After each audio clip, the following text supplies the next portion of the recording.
Good morning, everyone, and welcome into Fox 10 Midday. I'm Ashlyn Mitchell. It's a joy to be with you on this Wednesday morning. Thanks for choosing Fox 10 News. Well, let's first begin with the weather forecast. Meteorologist Jennifer Lambers joins me live in studio. Jen, I'm loving the sunshine we're seeing today, but it's going to get pretty toasty, isn't it? Yeah, that is exactly right, Ashlyn. Our temperatures are really going to be warming up tremendously heading into the rest of today. We are going to be well above average, not quite feeling like the end of March. And one thing that is really helping this is going to be all of that sunshine. Now, you can start to see some of those rain showers closer towards Texas, Oklahoma, Arkansas, Louisiana, pushing across the Mississippi River. Some of that will be moving towards us heading into this evening, but those rain chances very low. If anything, we have a very generous 20% on our forecast for today, but an even higher chance you don't see anything. Now, looking in just a little bit closer, there's all of that sunshine, very minimal cloud cover out there, and a live view outside from our Battleship Memorial Park, brought to you by Navigator Credit Union.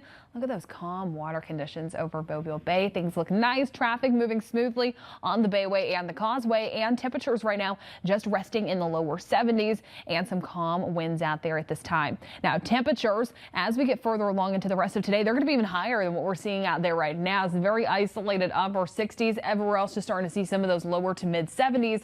These temperatures right here, this is around average for what we should be seeing in the afternoons. Not the case heading into the remainder of today, when daytime highs are maxing out lower to mid 80s out there, about 9 to 12 degrees above average for where we should be at this point in the year. But also take a look by 7 p.m. for any of those evening practices, games you might have. Temperatures resting in the mid 70s closer towards 7 p.m. And over the next few days, we're going to start to notice a little downward trend heading into tomorrow, courtesy of some of those very isolated sprinkles we have moving in for tonight, and then and then also those temperatures go down even further on Saturday. And the culprit for that is going to be some of those rain chances really coming into play, unfortunately, for the weekend. I'll be talking more about those forecast details and the timing coming up in just a little bit. Ashlyn. All right, Jen, thank you. Well, in global news, the U.S. brokered a ceasefire agreement on the Black Sea, but both sides' commitment to the deal are in doubt. Russia launched an overnight attack on Ukrainian ports not long after the announcement, saying the deal is conditional on lifting some sanctions. Fox News correspondent Alex Hogan has more from London. Of Maryland, reflecting on the Baltimore bridge collapse that took the lives of 6 men a year ago. The accident shut down a major traffic artery and brought the port of Baltimore to a standstill for nearly 3 months. Fox News correspondent Caroline Shively reports. And an executive order President Donald Trump signed boosts proof of citizenship requirements for voting in federal elections. Now it faces legal hurdles, including a Supreme Court ruling that a generic voter registration form is sufficient. Plus, state and local officials run elections, not the federal government. Trump's order tries to overcome that by using funding threats as leverage. Trump's allies are praising the move, but critics say it could disenfranchise some legitimate voters.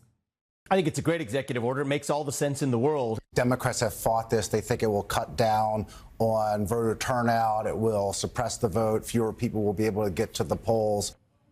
And if you had to prove your citizenship to vote, here's what you'd have to do under the executive order. You could show your passport, military ID card, or qualifying state or federal photo ID. While getting or renewing official documents like passports can be tedious, most Americans usually have their requests fulfilled. But according to members of a small population of the country, a recent executive order from President Trump is keeping them grounded. Soon after being sworn in, the president banned the use of the X gender marker on passports. That's usually preferred by non-binary people who don't identify as either male or female. President Trump's executive order also stopped people from being able to change the gender listed on their passports or get new papers showing a gender other than what they were assigned at birth. Now, lawyers representing several transgender and non-binary people are suing to block the passport policy change. They're arguing in court that the order is discriminatory. This isn't just about me not being able to travel. This is my bodily autonomy. And due to this, I have not been able to travel internationally, which has led to me missing access to gender-affirming care. I am also unable to freely move around the country. And the Trump administration says the passport policy change, quote, does not violate the equal protection guarantees of the Constitution. Well, from the attack on Yemen to the fallout on Capitol Hill, it's the encrypted chat read around the world, accidentally shared by National Security Advisor Michael Waltz with Jeffrey Goldberg, the editor of The Atlantic magazine. Congress has spent 2 days demanding to know how bad the breach was. There was no classified material that was shared in that. So then, if there was no check. classified material, share it with the committee. Now, Gabbard didn't share it, but now The Atlantic has, releasing the entire group chat Wednesday, including what appears to be detailed attack plans. And there could be legal fallout as well.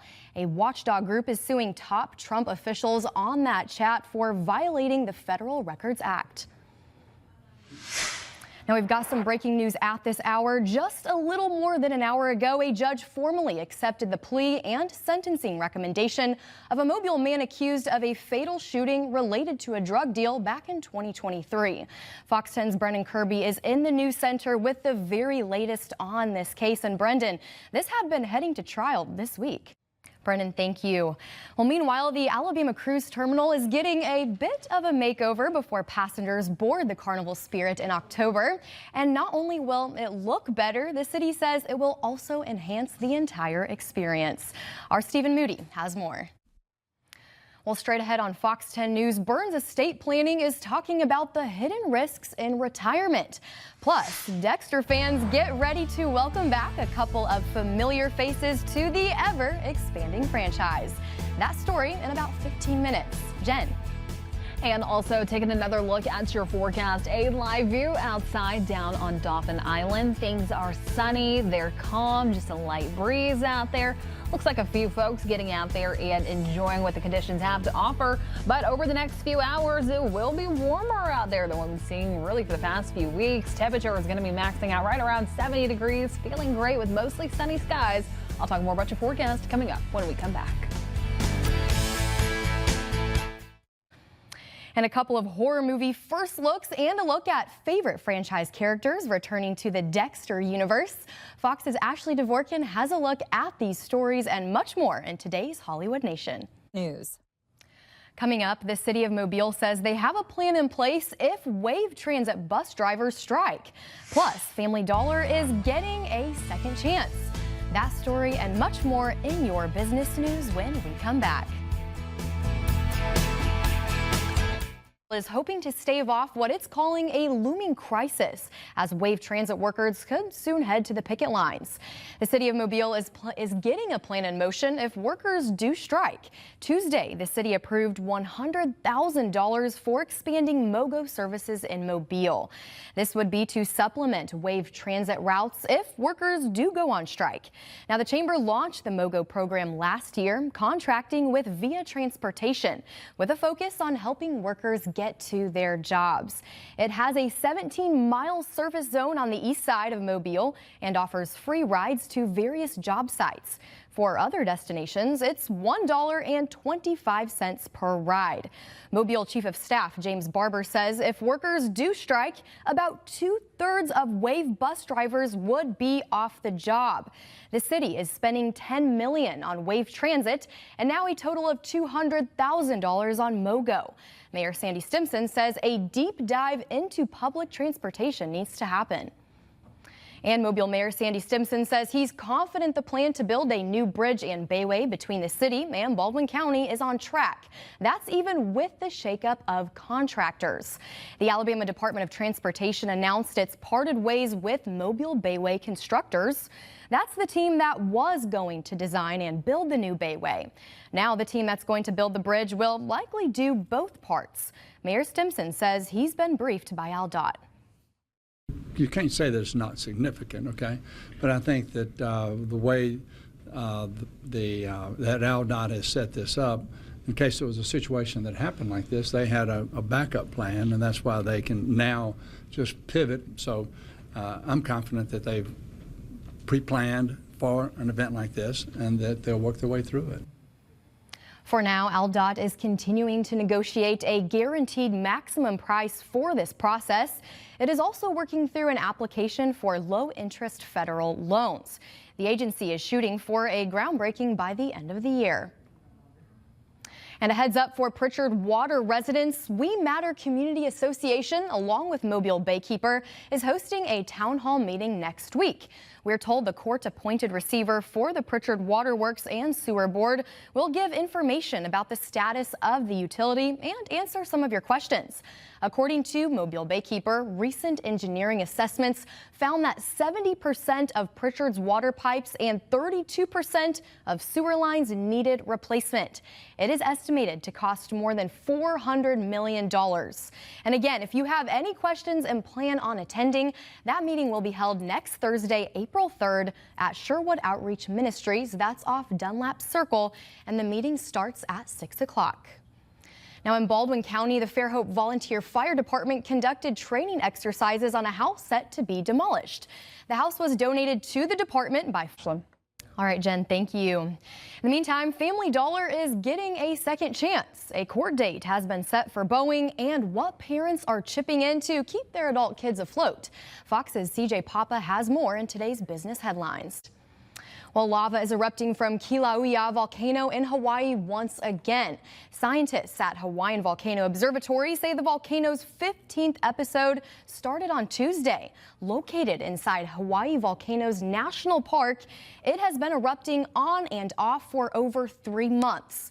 30 to 50-foot fountains of lava have been shooting out of the volcano's north vent there, spilling molten rock across the caldera floor.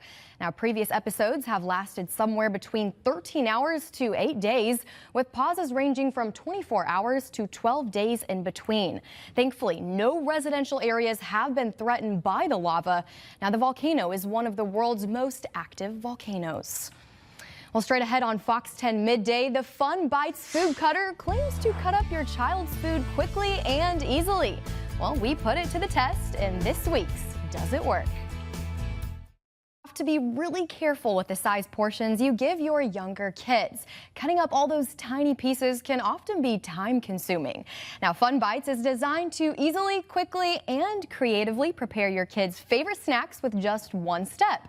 Rachel Hackbarth puts into the test and what tonight does in tonight's Does It Work? Well, the time is 11:47 on your Wednesday morning. It's time for another look at your weather forecast with meteorologist Jennifer Lambers.